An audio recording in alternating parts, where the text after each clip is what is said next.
傾下偈先啊，係啦，等我睇下大家聽得清唔清楚先啊。見到阿蘇俾反應，有手指公啦，啊，非常之好啊，係啦，咁好高興啦，2個禮拜之後又再見到大家啦，係啦，咁今日咧主要就講下咧，究竟點解我哋個肝啦，同埋我哋啲好硬嘅筋咧，其實原來係息息相關嘅喎。咁如果我哋想咧個肝好啦，又想啲筋又好咧，原來咧對於我哋肝臟嘅健康，點樣保護好我哋嘅肝臟咧，又係非常之重要嘅喎。咁我見到陸陸續續都有啲朋友仔就上緊嚟啦。咁我哋準時9:01，我哋就開始今日嘅呢一個 Zoom 啦。咁我哋見到有冇啲係新朋友第一次見我嘅，可唔可以俾個一字我？係啦，如果第一次見我嘅話，係啦。咁如果唔係就冇所謂㗎啦。係啦，咁如果係第二次或者見過我一次或以上嘅，可唔可以俾個二字我咧？係啦，Amy 第一次見我，Hello，係啦，你好啊，你好。咁頭先見到阿力好早上咗嚟啦，我頭先8:30喺度試緊嗰個 Zoom 嘅時候咧，就見到阿力上咗線啦，好早啊！咁我哋9點鐘開始嘅，今日都係。咁今日咧就會係我講前面嗰 part 咧，之後講完之後咧就會由 Victor 教練啦去帶大家咧，教大家做一啲可能係關於咧點樣去伸展啦，令我哋可以保護到，令到我哋嘅肝嘅功能又可以再提升多啲啦，伸展到成個身體狀態，令到我哋排毒功能又會更加之好啦。咁所以今日大家咧上到嚟嘅時候咧，有啲動作大家都可以跟住一齊做嘅。如果喺聽嘅過程之中啦，咁啊希望大家都可以學到嘢啦，拎到翻屋企咧，然後就實踐啦。見到 Irene 啊，hello hello，阿俊都見到啦，個媽咪都喺度啦，係啦。咁如果啲朋友仔咧，你邀請咗佢上嚟，你見到佢未上嚟嘅咧，咁你可以提一提佢啦，係啦。咁因為我哋咧就而家就正式開始我哋嘅第一 part 噶啦，hello 啊！Travis 啊，嗰個係咪咁讀啊？個名係咪咁讀？Travis Lee 係嘛？我驚我讀錯。Hello hello，係啊，英文不是太好。係啦，咁啊，好開心啦。咁因為肝臟咧，我上次講完咧，做下 PowerPoint 嘅時候，我就發覺其實哇，肝臟咧對於大家嚟講咧都真係好重要，特別係好多時候我哋面對一啲痛症嘅朋友啦，其實我發覺其實原來佢哋除咗有痛症嘅問題，都有其他啲身體問題，原來都係同個肝係息息相關嘅。咁所以今日咧，我就同 Victor 教練咧就話講呢個 topic，咁希望咧就可以幫到大家更加之多啦。咁咧，好咁啦。咁啊，有啲朋友仔頭先咧打咗個一字，好似係第一次見我嘅，係啦。咁呢個就我少少嘅簡介啦。咁我自己本身係讀護理系嘅，咁而家咧就係一個健美運動員啦。咁都係喺中文大學嘅運動醫學同健康科學碩士畢業嘅。咁我自己本身咧都有同好多唔同機構啦，或者學校嗰度咧有分享好多唔同關於運動啦、營養嘅一啲知識啦。最想就係普及俾更加多嘅人知道咧，點樣可以咧透過運動加埋營養，令到我哋身體更加之好嘅。咁好多，因為我身邊啦都有好多係運動員啦，好極限嘅運動啦。咁我都希望可以將更加多健康嘅知識普及俾佢哋咧，令大家咧都可以喺一個好嘅身體狀態咧去繼續玩呢個運動嘅，同埋可以遠離呢個疼痛啦。咁呢個都係我好想同 Victor 教練啦一齊去帶俾大家嘅一個價值嚟嘅。咁如果未 follow 我 IG 嘅話，可以 follow 翻啦。好，咁首先咧，我記得上次我都有講到，究竟其實點解我哋特登拎個肝出嚟講，即係心肝脾肺腎咁多地方，點解我哋第一個會譬如同痛症啊，或者同我哋身體相關嘅器官，我會揀肝臟咧？就係好似西醫咧去睇個肝嘅時候咧，佢就係一個身體用嚟解毒啦，合成嘅一個中心，佢就好似一個幫我哋排毒嘅器官咁樣。但係其實你見到喺後邊啦，無論係一啲免疫，即係譬如我哋講緊我哋感冒。我哋病其實都同個肝嘅功能係有關，即係譬如有冇朋友係試過，可能你翻工，你同事喺你隔離打咗個乞嗤，即係你第二日就病咗啦。咁呢個咧原來都同我哋嘅肝臟係有關嘅喎，就因為我哋肝臟咧免疫嘅防禦系統咧唔係特別強嘅時候咧，我哋抵禦唔到人哋一啲病毒入侵咧，就會令到我哋病啦。所以呢個咧都係解釋到咧究竟點解咧，我哋其實肝咧其實唔係淨係同我哋嘅代謝排毒啦，同我哋免疫系統咧都好有關係嘅。咁用中醫嘅角度咧去睇肝臟咧，就同我哋今日去講疼痛啦、痛症啦，就係 Hello William，Hello 叔叔你好，既然你開咗 cam，我就可以同你 say hi 啦。咁啊，之後咧我就講點解我今日好想講，因為中醫角度咧佢就講肝臟咧就係將軍之官，即係所有嘅器官之首咧，其實就係肝臟行先嘅。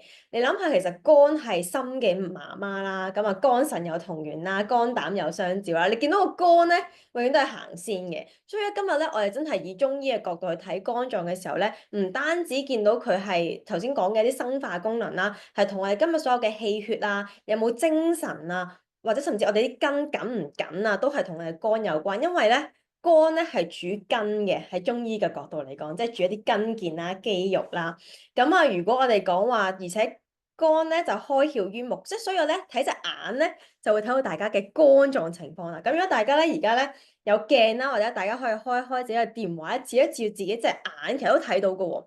點樣睇到自己嘅肝好唔好咧？就係首先，如果你隻眼咧，而家到夜晚啦，都可能一日之後啦，咁大家都有啲勞累。如果有眼咧有紅筋啦，同埋眼白泛黃啦，咁其實個肝咧就已經好需要我哋去保養㗎啦，證明我哋肝臟咧已經有好明顯嘅受損。特別有冇啲朋友係試過咧？眼嗰啲爆紅筋啊，即係紅咗一笪喺度，即係微絲血管爆咧，其實都係代表個肝嘅問題嘅。咁而右邊咧有張圖嘅，咁我想俾大家見到咧。我哋有一個叫肝經嘅一個經絡啦，咁咧其實咧我都發覺咧喺我做教練嘅呢段生涯入邊咧，我發覺咧有啲朋友仔如果喺你呢條經絡入邊咧有啲痛啊，或者落大髀內側經常好緊嘅朋友咧，通常個肝都係唔好嘅。咁你就會發覺，原來佢呢個點特別係面啦，面都係有啲位置係同肝經，即係佢啲痘痘咧，你發覺佢淨係生喺嗰個位。其實就係嗰個經絡嘅問題啦，咁所以咧呢個就係大家可以檢測一下，特別係如果你大髀內側嘅筋啦，或者你腳背腳腕好緊嘅同學仔咧，基本上咧都係同我哋嘅肝臟咧係好有關係嘅。咁疏肝咧就對於我哋嚟講好有幫助啦。如果對痛症啊，或者純粹係一啲疼痛有關嘅朋友，咁就係同埋如果好緊啦，拉極都係唔鬆嘅人啦，咁就係呢個就係好幫到手啦。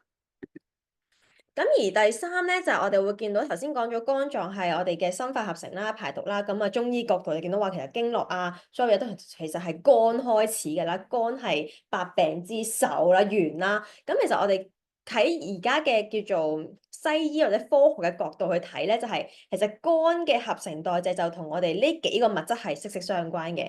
第一就係蛋白質，第二脂肪，第三糖，第四就係激素。所以你會見到咧，由蛋白質開始咧。衍生，如果佢有問題就會產生，譬如有啲朋友仔代謝唔到啲蛋白質就會有腎炎啦，脂肪代謝唔到就會有高血壓啊、動脈硬化，譬如面癱啊，呢啲原來都係同個肝臟有關嘅。咁啊，如果係糖代謝唔到就會有血糖高啦、糖尿病啦，激素代謝唔到就有機會有甲亢、甲低甲減、免疫系統嘅問題。所以咧，點解我哋講今日無論係疼痛啦，或者頭先我哋個 poster 所講嘅一啲肝臟脂肪代謝嘅問題咧，其實都係由個肝開始去處理嘅，咁你就會更加容易咧，去令到身體好啦，同埋令到肝臟咧排咧更加之快排到我哋嘅脂肪啦。咁而我哋講啦，咁講到如果喺古代嚟講，咁其實我哋好多朋友仔喺 Zoom 入邊嘅朋友仔有幾多人係有睇過中醫㗎？可唔可以俾個四字我？即係有睇過中醫嘅，有俾個四字我。西醫就相信大家都睇過㗎啦，係啦。中醫有冇啊？有睇過中醫嘅，即係會去把脈啊，會去食中藥啊咁樣嘅。我相信而家嘅係啦，阿 Moon 有啦，係啦，阿明有啦，William 有啦。其實我相信而家好多朋友仔咧都開始會轉向一啲偏整體嘅療法啦。知道其實如果純粹食藥嘅時候，我哋會令到身體有好多唔同問題係副作用啦，我哋叫做會產生啦。咁我哋相對都會想用一啲相對天然或者係養生嘅方法去調養我哋身體嘅。咁如果以中醫角度咧，以前啲古人係點樣去護肝嘅咧？咁其實有一個出自呢個《傷寒論》嘅一個中醫嘅一個叫做佢哋飲用嘅藥方咧，就係白芍加甘草。咁咧，佢哋嗰時係點咧？就將啲白芍同埋甘草咧浸水啦，之後就煲啦，煲3碗水煲成1碗水咁樣飲啦。咁而家咧，我哋唔係好知啲中藥嘅來源啦，因為中藥嘅重金屬其實我哋都知道好多啦，同埋入邊其實我哋想拎佢嘅有效成分係嗰啲植物因子嘛。咁而家我哋未必能夠咁有效地食到咯。咁所以我哋今日去學營養或者學飲食方式，就係希望將我哋學到嘅知識能夠用一啲更加生活化嘅方式咧，學咗一啲知識啦，生活嘅方式咧，令到我哋喺日常生活入邊咧能夠去用到啦。咁當然呢個大家平時都可以飲下，冇壞嘅，係啦，冇壞嘅。只不過究竟個有效程度又係幾多咧，就係有待商榷啦。咁而我哋講護肝嘅第一步咧，就唔係首先要做啲咩先嘅，首先咧就係要唔好做啲咩先嘅。我想問下大家，呢度有8樣傷肝嘅行為，大家係有做幾多樣咧？可唔可以打喺個屏幕度，查下留言度？即係譬如你有食高糖嘅食物，咩叫成日食咧？即係你一個禮拜食到5日有食嘅，其實都叫常食高糖食品㗎啦。即係譬如食朱古力啊、甜品啊，除咗呢兩樣嘢咧，譬如一啲粥粉麵飯、啲精煉，譬如我哋講緊披薩啊、意粉啊呢啲咧，其實都係我哋講緊好高糖嘅食物嚟㗎喎。大家係咪數緊啊？定係冇嘅？我唔食加工食品嘅，我都好早瞓嘅。咁夜瞓嘅定義咧，就係我哋好寬鬆嘅12點之後先叫夜瞓啦。我哋都市人嚟講，都好難係好多人係11點之前能夠瞓到覺㗎啦。係12點之前瞓到覺，咁都係叫做我哋嘅OK 啦，係啦，俾大家過關。夜瞓復活節通圓頂，係啦，3種二手煙計唔計啦？其實二手煙係計嘅，二手煙咧經呢個數據顯示咧，二手煙嘅危害咧係大過一手煙嘅，所以點解而家政府要立法禁煙？我係非常之贊成嘅，希望佢可以禁埋行人行路嘅煙啊，唔好再有咁多火車頭喺條街度行啦，俾佢哋。係啦，咁啊3種，咁大家都幾好喎，基本上都係3種左右啫。咁所以第一步咧，就首先減少一啲毒素去進入我哋身體入邊。咁而我哋講咧，其實衞生有啲2種啦，蘇有4種，係啊，蘇有捱嘢一定啊你，係啦，咁所以你更加我哋護肝群組入邊啦。咁而我哋講咧，盧寵茂都有講過，其實護肝嘅第一件事就係要戒掉亂食藥。點解係亂食藥？因為而家好多成藥咧，特別係止痛藥咧，其實係喺坊間咧好容易就買到，係唔需要醫生處方。譬如感冒藥、傷風藥，其實佢都係藥嚟嘅。好多時候咧，嗰啲廣告會同我哋講話啊，好容易、好快地就可以代謝出身體入邊啊咁樣。但係其實冇一隻藥係唔傷肝嘅。因為任何嘅藥物都需要肝臟去幫我哋排毒，將佢解毒，然後排出體外嘅。所以點解我好想講呢個 topic，就係因為我有試過有學生咧，佢就係有痛嘅問題啦。咁佢就因為佢本身係做呢個診所嘅，咁就好容易拎到藥。佢就一痛咧就食止痛藥，食止痛藥佢好中意跳舞嘅，食完止痛藥又去跳舞，就同我講冇事啦，因為食咗止痛藥。我就話食咗止痛藥唔係冇事啊，係因為食咗止痛藥，你冇咗痛嗰個神經，但係唔代表你身體好咗咯。咁所以我希望大家要知道就係 how about supplement 同藥係兩樣嘢嚟嘅，係啦。咁同埋要睇下你嘅 supplement 咧係點樣製造。如果佢係化學合成，即係撈出嚟嗰啲，即係實驗室入邊，即係唔係喺食物提煉嗰啲。都係化學合成嘅，佢都需要經，因為你唔知佢加咗啲咩添加劑落去。如果佢有啲唔係天然嘅添加劑咧，佢都係需要經肝去代謝嘅。咁所以揀 supplement 都係好重要嘅呢樣嘢。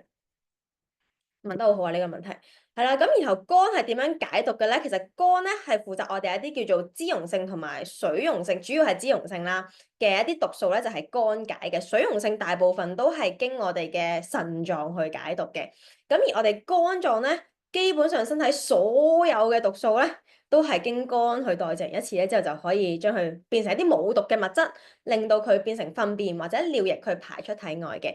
咁佢需要啲乜嘢嘅營養咧？大家會見到啦，中間所需要嘅營養就係一啲抗氧化極強嘅物質。頭先見到下邊見到啦，係啦，ACE 啊、礦物質啊、鋅啊、鋅都新西錳呢都聽過，就係防癌嘅一啲好強嘅礦物質啦。點解？就因為佢有好強嘅抗氧化物質，就係點解啲有陣時有睇啲文獻啊或者文章就會特登拎呢啲營養素出嚟講，譬如生物類黃酮啊、薑黃素啊、Q10都係我哋講緊個肝需要維他命 B 啊呢一啲物質啦，去解毒，令到佢可以將呢啲毒素變成冇毒嘅嘢排出體外啦。咁所以點解我哋如果缺乏咗中間呢一啲營養素嘅時候咧，你個肝嘅解毒功能就會下降咯。上次都有講過，我哋如果個肝咧其實去到得返幾多 percent 咧，我哋先至會發現個肝出現問題。唔知呢個問題咁樣先，即係我哋肝得返我哋個肝係啦，得返幾多 percent 嘅時候，我哋先至會感覺到個肝出現問題。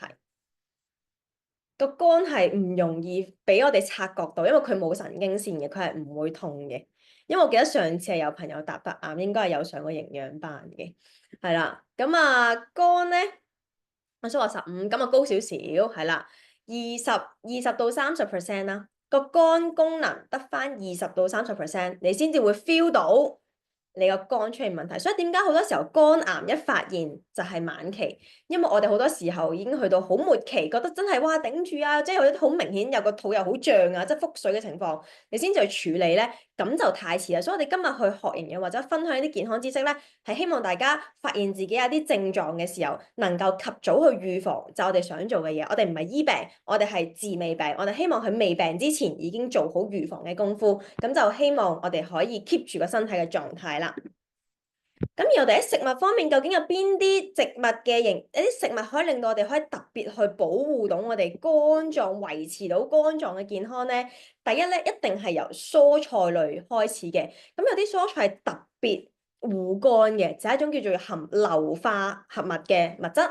咁一啲十字花科菜就有好多嘅。咁十字花科菜，譬如羽衣甘藍啦，我成日聽㗎啦，我哋譬如有啲叫高麗菜啦，呢啲都係我哋講緊好高硫化物啦。譬如先見到洋葱啊，呢啲好大味嘅蒜頭啊，呢啲咧都係我哋可以提升到我哋肝臟解毒嘅能力啦。一啲優質嘅植物性蛋白質咧，就可以幫助我哋個肝咧 keep 到叫咩？蛋白質就係生命啊嘛，係啦，咁就可以幫助我哋個肝臟去運作啦。咁而我哋講咧，彩虹蔬果咧，就係講緊我哋每一餐盡量會有5種唔同顏色嘅蔬菜。知唔知有邊5種顏色咧？呢度有齊㗎，大家可以打出嚟嘅邊5種顏色嘅蔬菜。咁你譬如出去揀嘢食啦，或者你自己喺屋企，譬如今日聽日星期日啦，我有啲時間啦，可以喺屋企自己準備一個好靚嘅早餐啊。咁如果準備早餐嘅時候，你究竟有冇呢啲元素喺入邊咧？譬如邊5隻顏色嘅蔬菜你要擺埋落去咧？咁點解5隻顏色嘅蔬菜咁重要？因為佢有唔同嘅植物化學因子，叫做植化素，其實係幫助我哋去抗氧化嘅。咁然後下邊啦，有冇人打？大家照打，咁我照講住先啦。大家可以打出嚟嘅。咁我陣間再講係邊5隻顏色啊？係啊，咁然後礦物質硒啦，頭先我講到特別好重要嘅一種物質，喺啲海鮮啦、一啲堅果類入邊咧都有好豐富嘅。而最後就係維生素 B12啦、葉酸同埋鎂啦。咁呢啲咧就係一啲肉類啦、雞蛋同埋牛奶入邊咧都有好豐富嘅。大家可以喺均衡飲食嘅情況之下，盡量去攝取呢幾方面嘅食物，同埋戒咗一啲加工嘅食物。見到朋友帶出嚟啦，綠色、紅色、橙色、紫色、黃色，係啦，就係呢5隻啦。咁所以咧，大家咧就要着重喺飲食嘅配搭入邊咧，盡量有呢幾隻。咁你就同我咁我 Cardia，我係咪就係食呢啲食物，咁我就已經可以令到個肝已經可以好翻咧？咁點解咧？我呢個標題叫做維持肝臟健康，就係佢可以 keep 住你個肝臟唔惡化。但係如果今日你已經有啲症狀，譬如我已經有痛症，我已經有脂肪肝，譬如你去 check 過有脂肪肝或者已經脂肪好高㗎啦，或者我頭先嗰啲症狀紅絲啊，眼有紅絲啊，眼白泛黃啊呢啲問題嘅話咧，其實我哋就已經開始要護肝同埋修復我哋肝臟嘅功能啦。咁而我今日點解我會除咗講食物之外，我哋都會講一啲營養補充咧？咁就係因為咧，我哋要明白今日我哋上次有講過，呢度係一個窿啊嘛，係咪？大家知唔知呢個窿有幾深咧？係唔知噶喎，咁所以你問 Cardi 咧，Cardi 都唔知噶喎，咁所以你問我究竟，譬如我真係要行一個護肝嘅方案或者護肝嘅方法，究竟我要行幾耐咧？我係答你唔知嘅，咁同埋要食嘅份量係食幾多咧？係唔知嘅，因人而異。原因就係因為我唔知你個氹有幾深，我唔知你係個氹究竟係1米啊定100米，咁就睇下究竟你本身缺咗身體有幾多啦。咁呢個就可以諮詢翻你嘅教練啦或者營養師啦，佢會透過評估你嘅飲食啦，同埋你嘅症狀咧，佢話到俾你聽，究竟你今日食呢個份量，究竟夠唔夠你身體嘅運用咧？咁一陣間我會分享一個叫護肝嘅方案咧，係基本上80%嘅朋友仔到90%朋友仔都係啱用嘅份量嚟嘅。咁但係詳情請諮詢翻你嘅教練或者營養師，或者 send 呢條 link 俾你嘅朋友，咁就更加可以符合到你嘅需求啦。咁而其中一隻咧，我哋可以去睇嘅好強嘅一個叫做幫助我哋肝臟修復功能嘅植物咧，就叫做乳繼果啦。咁因為乳繼果咧，大家見到呢隻，其實平時應該好少見到呢隻植物，香港我都好少見啦。咁但係因為佢入邊有隻好強嘅成分咧，就叫做水飛薊素。咁咧，你會見到其實好多出邊有好多唔同產品都會有水飛薊素啊咁樣，但原來水飛薊素入邊咧有好多種唔同嘅物質嘅。咁原來最有效嗰種物質咧叫水飛薊賓。咁先至係最有效咧，活性最強，去幫助我哋咧，令到咧減少佢有個好強嘅功能嘅，係針對化學性嘅肝損傷。咩為之化學性咧？就係食藥導致肝細胞嘅損傷，佢係可以重新建立肝細胞，因為肝臟都係一個好強嘅修復能力嘅。大家有冇聽過咧？我哋捐贈器官，得邊個器官係會生翻出嚟啊？你捐咗個心會唔會可以生翻個心出嚟？你捐咗個腎可唔可以生翻個腎出嚟啊？唔得，捐咗個肺都唔可以生個肺出嚟啦。但係我哋捐咗個肝係咪可以生翻個肝出嚟啊？係啦，咁所以咧肝臟嘅修復功能係好強，但係佢有足夠嘅原料俾到佢咯。咁而第二種好強嘅幫助肝臟嘅功能就叫蒲公英根啦。咁佢入邊咧就蒲公英嘅根部啦。咁佢有個好強嘅咧，就係佢可以見唔見到入到肝經，就幫我哋卸走一啲肝火，即係譬如有啲朋友成日好猛整嘅，係啦，咁啊唔係成日嘅，係人哋激親你啊嘛，係咪？肝火盛嘅，咁咧就會令到咧呢個就可以減輕到我哋呢個又係肝損傷啦，同埋卸到我哋啲肝火啦，平衡翻我哋身體嘅叫做平衡啦，陰陽平衡到啦。咁而第三種好強，大家都應該成日聽就係薑黃啦。咁好多朋友聽到哇，薑黃咧有呢個又可以護肝喎，咁我咪買啲薑黃翻嚟自己磨粉煲水咁咪得咯咁樣。咁其實係可以嘅，係可以食嘅。咁問題咧就係其實薑黃粉入邊，其實我哋想食啲咩咧？就係想食入邊嘅薑黃素。咁其實薑黃粉入邊你拎到嘅薑黃素咧，可能係得2到6%。到你人體吸收其實都唔到1%，所以點解你淨係食可能淨係食薑黃撈飯係唔能夠好好地降低你肝發炎嘅指數，就係因為佢有效成分太低，但係其實佢都係有益嘅食物。如果你能夠喺你嘅食物入邊加薑黃咧，都係一件非常好嘅事嚟嘅。佢係可以促進呢個肝細胞嘅再生，同埋改善到脂肪肝，係好犀利嘅薑黃。所以要有技術將呢個薑黃素提煉出嚟咯，咁人體就最容易吸收啦。咁維他命 B 啦係其中一種，頭先有講到好強幫助能量代謝嘅物質啦。所以咧有啲朋友就話：咁我食維他命 B 咪得咯護肝？咁我就會講咧，維他命 B 咧係可以幫助肝功能，但係維他命 B 唔係淨係護肝，即係你全身都需要維他命 B 嘅。咁啊，其中一個睇唔睇到維他命 B 缺乏嘅症狀咧，好容易睇嘅啫。伸條脷出嚟，條脷側邊有冇牙齒印？係啦，口有冇飛滋？眼有冇紅筋？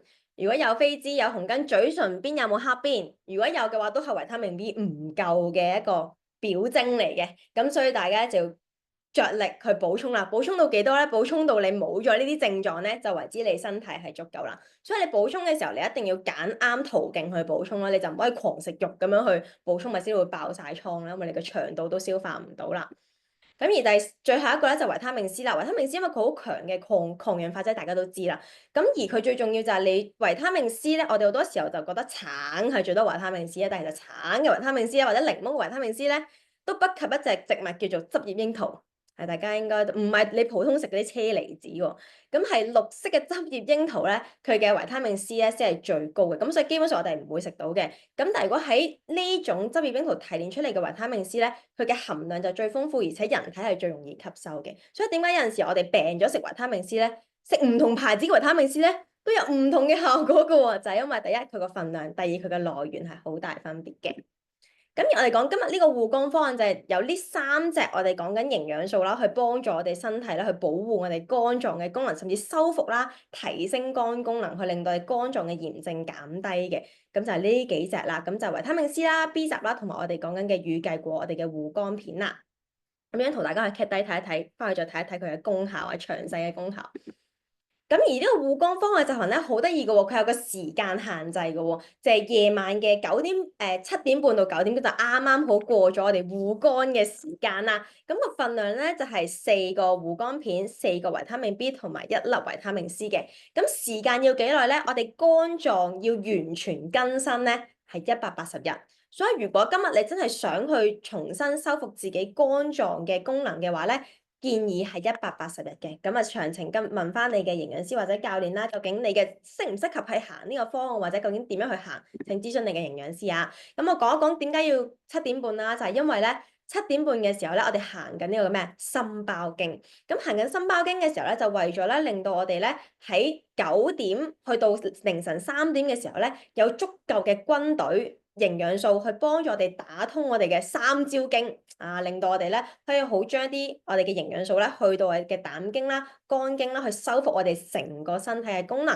所以點解咧？我喺之前就算我未行呢個護肝計劃之前，其實我都有食以上嘅營養素嘅，但係咧原來配合埋我哋叫咩？順應天時啊，我哋叫做我哋天時地利人和啊嘛，我哋順應天時去做事情嘅時候咧，我哋效果咧就會加倍啦。咁所以點解我哋係會有個時間嘅限制？咁9點過咗9點之後就唔需要再，即係你唔記得咗食嘅話就唔需要再食噶啦。咁所以點解咧要有個群組啦，去幫助大家咧一齊去打卡嘅話咧，咁就一定記得咧去可以堅持到做到呢個護肝啦。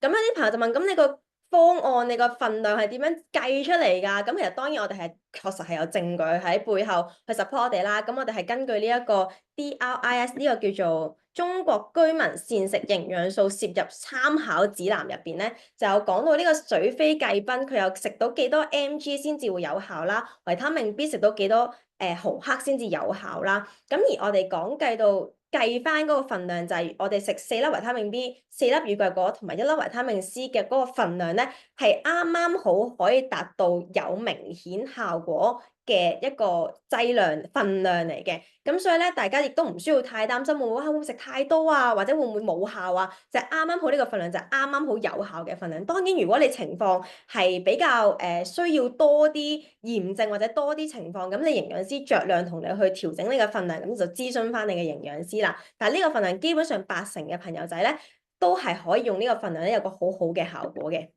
咁而護肝計劃咧，其實佢有唔同嘅反應嘅，咁所以咧，點解我會建議大家行之前咧，請諮詢你嘅教練，因為佢會有唔同嘅期啦，會有首先清理咗我哋身體入邊嘅垃圾，即係好似你喺一個地方你掃地，即係好多塵啦，你一掃嗰下係咪啲塵會飛起晒啊？咁佢就會飛起晒啦，咁就係好似本身如果我哋已經有得炎症嘅時候，我哋一行護肝計劃，佢有機會有啲朋友可能皮膚會痕啦，會紅啦，有啲人會好眼瞓啦，有啲人會大便開始有啲唔同嘅變化啦。但係基本上咧，呢啲係頭一個月嘅時間之內咧，基本上都已經做完㗎啦。咁然後開始有啲朋友就開始會好眼瞓啦，我自己咧開始就會好眼瞓啦，可能2個禮拜都係好早就會想瞓覺。咁如果針對一啲朋友仔夜晚咧，可能2、3點都瞓唔着覺嘅咧，因為瞓唔到覺，其實你個肝唔好，其實你啲筋係一定硬，運動表現都一定係唔會好嘅，呢個係一個循環嚟嘅。咁所以咧，我哋講緊咧有4個階段，我哋去經歷咗之後咧，所以基本上3個月啦，已經經歷晒呢4個階段嘅話咧，慢慢去鞏固就可以令到你肝臟有個好好嘅重新去穩固嘅效果啦。咁所以咧，呢個就係大家首先要知道嘅。咁而我哋講一啲有啲唔同嘅個案啦，咁我哋好就係我哋如果真係行呢個護肝方案啦，我哋唔係自己一個人去做，因為成日都真係會唔記得咗7點半要食嘅，係啦，咁我哋所以就會有個 group 啦，大家咧都係一齊行呢個護肝方案啦。你會見到其實無論係右下角，其實我想講骨更加鬆，因為好多時候好多朋友其實佢做咗好多運動嘅時候，或者佢有做自己伸展啦，飲食有調理，但係都係成日有啲不明嘅痛症產生，咁所以其實營養就係其中一個好好去幫助我哋，令到我哋成個身體嘅血液循環啦、排毒功能更加好嘅時候咧，配合埋運動咧，咁我哋個護肝效能咧就會更加之好啦。所以大家咧今日如果聽完對護肝呢個方案有興趣嘅，或者你想知多啲嘅，都可以問翻 send 呢條 link 俾你嘅朋友仔啊。咁而我哋呢個部分咧，飲食嘅部分咧，大家呢度咧就講完啦，大家記得翻去做啦。咁然後下一部分咧，我就希望咧請阿 Victor 教練咧去教大家幾招咧，點樣去做一啲伸展嘅運動啦，或者一啲運動可以幫助配合我哋真係行完，即係用營養啦、飲食改善咗啦。究竟運動有啲咩方式又係可以幫助到我哋喎？咁所以咧，大家咧就可以準備定條毛巾係用嚟做咩？毛巾係俾你哋抹汗嘅，講笑啫。其實咧，咁大家陣間咧就可以，譬如而家自己坐喺度啦，有啲空間啦，有張瑜伽席咁樣啦，大家可以跟住一齊做嘅，咁就可以有事半功倍嘅效果啦。咁我哋咧嚟到呢個環節咧，等我將個視線咧，將佢好。呢度得都睇到嘛，冇所謂嘅。Peter 試下講嘢啊！大家聽唔聽到我？聽到我講嘢係咪？而家仲係？就咯，嗯，咁可以開始落嚟。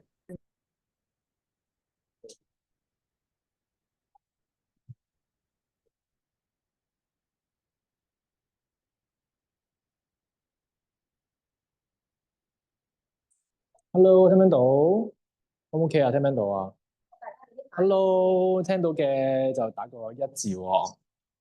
OK 啊，咁我今日咧請阿明咧幫佢做 model 嘅。咁咧頭先講咗咧就係話如果你肝唔好咧，你嘅大髀內側啦同埋下腰呢啲位咧都會覺得好緊嘅。咁所以今日做呢啲動作咧，其實大家都會喺屋企都可以做到嘅。咁阿明咧，我哋就做呢個好簡單啦，就係一個將個左腳蹬直，然後曲右膝頭，左手撳住右膝頭，右手舉高，你試下做呢個動作咯喎。OK，咁嚟咯喎，開始。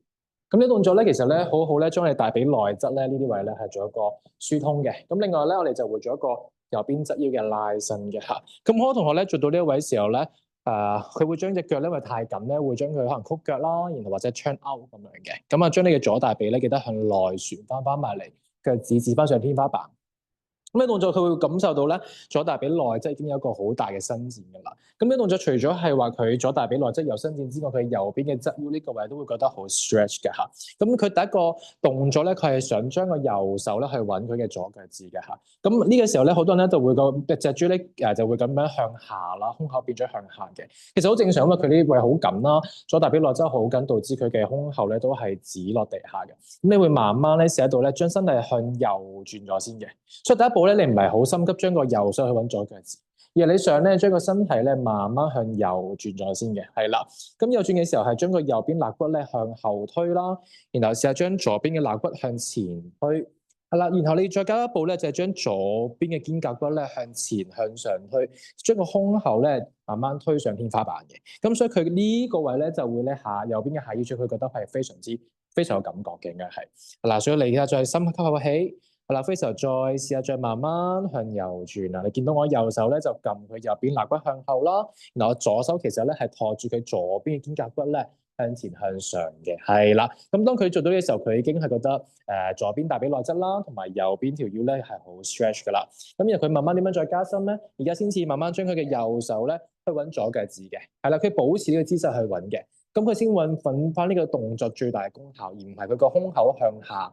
去做呢個動作啦，嚇！再嚟深吸口氣，係啦，呼氣慢慢轉多啲，然後試下將右手慢慢揾你個左腳趾多啲啦，係啦。咁呢個時候咧，好多同學咧就會將個右邊 hip 咧都會提高埋嘅。咁所以咧，最好嘅話咧就將你嘅右邊嘅大髀啦，你左手嚟做咩？左手撳住右膝頭嚟做咩咧？係要你撳翻個膝頭向下嘅，並唔係冇用嘅。所以你盡可能將左手再蹬直多啲，推個右膝頭向下。咁我會咧用我腳咧去壓住佢大髀內側嘅嚇，然後再慢慢送佢過去向前吸，係啦，呼，然後佢就會輕輕咁樣捉到佢嘅腳板啦。咁你見到咧，最後一個巧妙就係咧，見到佢腳少 turn out 啦。咁咧最好嘅咧，其實係佢捉腳板嘅外邊嘅。捉腳板外邊嘅時候，佢就會將腳板外側咧向入拉翻埋嚟。咁佢嘅腳咧就唔會做咗下歪咗啦。你會見到腳趾咧，而家接住天花板㗎啦。所以最好咧係將佢右手咧係捉腳板嘅外邊嘅，見唔見到？係啦，外邊嘅時候就會拉翻隻腳咧，咁佢個大髀內側嘅 stretch 咧係非常多嘅，係啦，然後就可以慢慢翻嚟啦。OK，曼美可以嗎？你翻嚟未啊？係啦，咁我做埋你一邊俾你睇下。OK，如果呢邊你睇得唔好清楚，同學咧，咁啊呢邊咧再示範多一次啊。OK。係啦，咁咧，咁佢阿明而家就係右腳蹬直啦，然後曲左膝頭嘅。咁咧，佢而家會將個右手撳住左膝頭，將左膝頭向下沉落去，左邊 pat pat 都向下沉。然後將左手慢慢舉高啦，記得喎，我哋記住咧係胸口咧慢慢轉上天花板嘅，所以唔好咁心急咧，左手揾腳趾先啦嚇。咁你而家咧，你就諗住咧係身體慢慢咧向左轉嘅嚇，將你嘅左邊嘅側肋骨咧向後推嚇，吸氣，呼氣將右邊嘅肩胛骨咧向前向上推。推嘅右邊嘅胸口上天花板，再嚟吸氣，呼氣再轉多啲啦。好啦，咁呢個時候咧，我哋就會喺度記住喎，你嘅膝頭一定要掂住喺個地下度啦，或者掂喺張氈度啦，然後先至將你嘅左手咧去揾右腳板嘅嚇。記住右大髀向內旋多少少，呢邊去緊少少，但係都唔算太多啦。咁我會再俾多2個呼吸佢嘅吸。呼係啦，我成個身體都差唔多黐住佢，俾我用個地心吸力咧壓佢向下嘅嚇。最後咧就會將左手咧係捉右腳板嘅外邊嘅，捉住外邊之後，慢慢將腳板外側向後拉翻入嚟啦，然後將腳趾公向前推多少少，咁佢隻腳趾咧全部都指翻上天花板嘅啦。OK， 停留喺度多3，再轉多2，最後一個。OK， 慢慢翻嚟，哇，幾好嘛？係啦，咁所以呢個動作咧，佢就會係大髀內側啦，呢啲位啦，頭先Carly 嗰個張圖見面到啊，就話佢大髀內側啦，同埋側腰咧嗰啲比較緊嘅位咧，都可以透過呢個動作咧，慢慢做翻個 stretch 㗎嚇。OK， 係啦，清唔清楚？清楚嘅，我哋喺個熒幕度打個1俾我哋知道下。OK 嘛？係啊，好 flexible，冇錯，係啦。好啊，咁我哋咧，我哋可以其實都可以將隻腳放上去嘅。如果我哋喺 lateral barrel 度都可以做同樣嘅動作嘅，咁就會做再加深多少少㗎嚇。咁佢就可以將個右腳咧放上嚟嘅，係啦。咁就會慢慢做個 stretch 先嘅。咁做呢個之前咧，我哋會做咗一啲 twist 先啦。我哋就會係我會攞波波過嚟先。等一陣啊，波波係喺嗰邊，係啦。咁啊，將佢咧腰呢啲位咧，側腰咧，將佢做個拉伸先嘅。咁我就會將個波波放喺度啦，右手向下沉落去，左手咧去揾頭殼頂方向延伸嘅。咁啊，明可以試一次嚟咯喎，開始。係啦 ，OK。咁啊，左腳喺前，右腳喺後，踩喺個板度啦。然後波波咧係俾佢咧條腰喺個 support 嘅一個支撐點。然後右手咧慢慢向下沉，然後左手咧首先指向咧鏡嗰邊嘅，然後慢慢好似打圈圈咁樣去揾頭殼頂。咁佢覺得個下腰椎呢個位啦，都係一個好大嘅伸展嚟㗎啦。再嚟吸氣下。呼氣再轉多啲，將我哋左邊肩胛骨向下沉落去，左手不斷向遠處延伸，同時將左腳板咧踩實喺個板度，係啦，停留喺度做多一個下吸。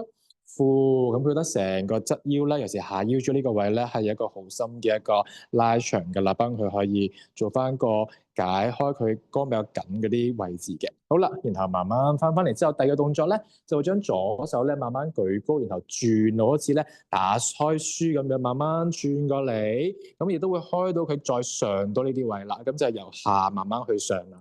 OK， 再做多一次啊！吸氣，呼氣，好似咧打開本書咁樣，慢慢再轉多3、2、1，係啦。翻嚟之後，咁我哋就會開始做頭先咧喺張席度咧一樣嘅動作喎。咁我哋試下將你嘅右腳舉高上去咯喎。係啊，明嚟啦，將右腳舉高上去啦，然後將你嘅右手捉住個巴嚟咯，手掌心向上啊，係啦。咁我哋或者你睇呢人跳芭蕾咧，都係有似類似嘅動作咁樣嘅嚇，咁啊將你嘅左手舉高，吸起，好似睇下明跳芭蕾咁我知，左手去揾右腳趾嚟啦。咁我哋喺度咧就會首先做個扭轉先嘅，吸起，會慢慢身體向左轉開，係啦，再嚟吸起，會將左邊側肋骨向後推，嚇，然後試下將右邊嘅肩胛骨向前向上推，望上天花板，係啦。最後就可以將個左手慢慢揾右腳趾下，咁當然啦，有少少距離啦。咁其實已經做得好深嘅啲動作已經係，再做多2個呼吸，呼係啦。咁佢一隻右腳少少曲腳咧，其實都好正常嘅。佢因為佢大髀內側都係有少少緊啦，所以咧佢之後咧做多幾次就會將右腳可以再伸直多啲噶啦。嚇，多3、2、1，好。翻嚟就可以啦。咁我做一個即係完整版本俾大家睇啦，就係可以咧，可以嘅話就會係右腳放上去啦，然後右手捉住把杆，左手提高級，背氣慢慢咧就觸入把外側，然後係啦，再轉身望上天花板嘅，咁啊右腳保持蹲直啦，就係咁樣啦。OK，係啦，頭先有係啦。問呢啲動作好似要人幫手先做到。你自己做咧就咁當然你自己做嘅強度，你唔需要話捉到腳啦，你就可以即係自己轉咗先啦，係啦。咁當然有人幫你做，梗係會好啲啦，因為就係幫你再加深好多嘛。咁屋企做過你就係轉，你可能喺呢度其實都好好噶啦，你覺得有啲少少 stretch 都夠噶啦，咁你就要轉多啲啦喺度，係啦。咁當然咧自己做過咧就注嘅姿勢啱唔啱啦，呢個都係一個好緊要。好多學校仔喺屋企做嘅時候咧，就可能姿勢個角度啱，可能個效果就會差少少啦咁樣。係啦，OK，呢個就係呢兩個動作可以分享俾大家。係啦，thank you 大家，係啦，清唔清楚？清楚嘅喺熒幕幫你打一字喎。有冇啲動作想 Victor 教練下一次教㗎？可唔可以等我同 Victor 教練去爭取下？除咗我哋講側腰啦，仲有冇邊啲位置大家係想嘅？咁我哋就可以再邀請阿 Victor 教練去教我哋啦。好，咁我咧。我將個麥去翻我度先。好啊。俾掌聲俾翻 Victor 教練先啊！我辛苦你做咗好就俾我啦。好，咁啊，大家有冇跟住做啊？大家有冇跟住做啊？入咗嚟房啦，我又入嚟。係啊，等我面翻住大家先。頭先有朋友仔話有跟住做喎，見到係啦，咁好好啊，釘選翻去我度先，喺邊啊？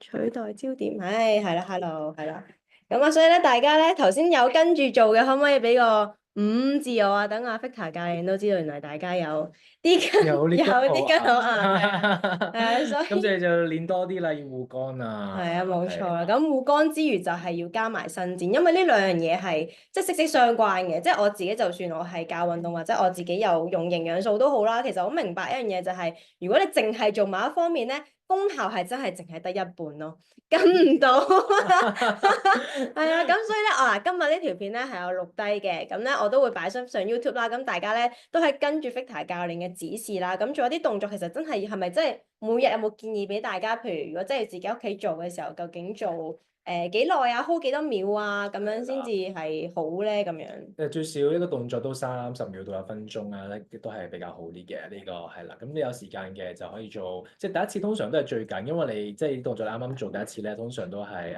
比較僵硬你嘅身體，所以你會覺得好緊啊。通常你做多一兩次，你嘅身體就慢慢咧會放鬆落嚟嘅。所以最好啦，呢個動作你可以每日都做2到3次咧，咁其實效果會越嚟越好嘅。